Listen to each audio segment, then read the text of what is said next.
And what we like to do at this point in the program is bring in some other voices, individuals who are subject matter experts in this topic because they write about it or they've lived it in one way or the other. And the first person I want to welcome in is David Ariosto. David is co-host of the Space Minds podcast and author of Open Space from Earth to Eternity. David, welcome to Open to Debate. Thanks for having me, John. So I have a question for Eric and a question for Sharon.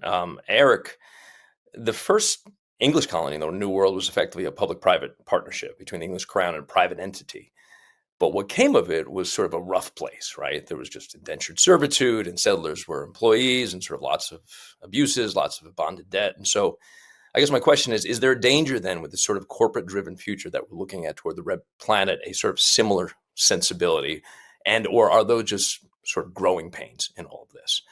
And Sharon, the question I have for you, David, would you hold off and let Eric answer that one so that we remember your second question? Thanks. Thanks, David. I've been enjoying your podcast at Space News. I mean, look, the history of human colonization on Earth, and especially with Jamestown, that you reference, are some pretty ugly developments. I'm not sure there's any way to sugarcoat it. And so, yes, that's absolutely a real concern. When people say, do you want Elon Musk deciding how you're going to live on Mars? Do you want him setting the price of air on the surface of Mars? I mean, I hear those concerns. I understand those concerns. And I think that we ought to learn from history.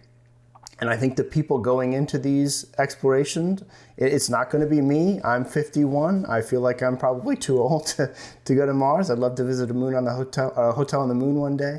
But I think that people going into it are going to have to be eyes wide open. There's going to have to be pretty clear terms for what happens. I think what we'll also see pretty quickly, and what bears out in human history, is that the group of people that goes off and establishes a settlement on Mars is going to create their own rules. They're going to be far beyond sort of the dictums or what rules or order initiated from Earth. They are going to be on their own, and they're going to make their own rules, and they probably will set those rules according to survival. And so will it become Lord of the Flies? Will it become something like Jamestown, or will it be better? It's definitely a risk, and I acknowledge that, and I think the people going that will be brave and will be taking on those risks. Shannon, you get to comment on that question. Yeah. Are those the options, Jamestown and Lord of the Flies? Those are the worst case options. Of course we can do better, but I'm just acknowledging the fact that yes, that this is a valid concern, and I think it is something we ought to be thinking about beforehand, and so that there are strictures in place to address it. David, your question for Shannon? I'm sorry, Shannon. I was going to say, I think that we're sort of circling around an interesting topic nested in this, which is who gets to go. Who goes? Who's a part of the settlement? Who is making those laws when you're there? Are we abiding by an international treaty? Are we using American laws? I mean, there's so much to talk about when it comes to this, but I think that maybe leaning towards it being something that we can do and it will go well is hubris. David, your question for Shannon? Sure.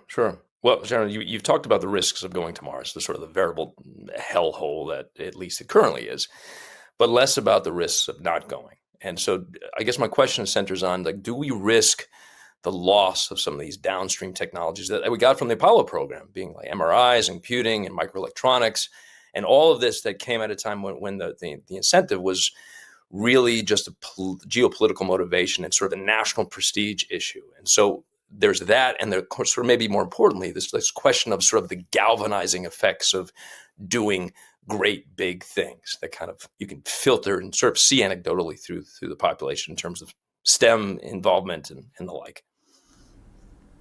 So I think that I have a fundamental problem with that question in the sense that why does doing great big things have to always involve humans doing things off of the planet? I mean, NASA does great big things all the time. Other space agencies do great big things all the time. We develop technology on Earth without sending humans to other worlds that are life-changing and amazing.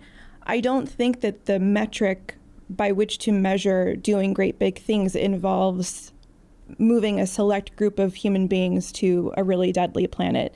And your question about do we sacrifice the potential technological developments by not creating a Mars program?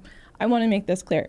I think that we should send NASA scientists and astronauts to Mars to do science. I don't think they should stay there. I don't think NASA would ever let them stay there because they would likely die. I think we should do that. I'm talking about a long-term presence. I think that it is honestly delusional that we would consider that an actual viable option when we've got a really cool planet. There's air. I'm breathing it right now. It's great. All right. We have to move on. David, thank you very much for your question. And now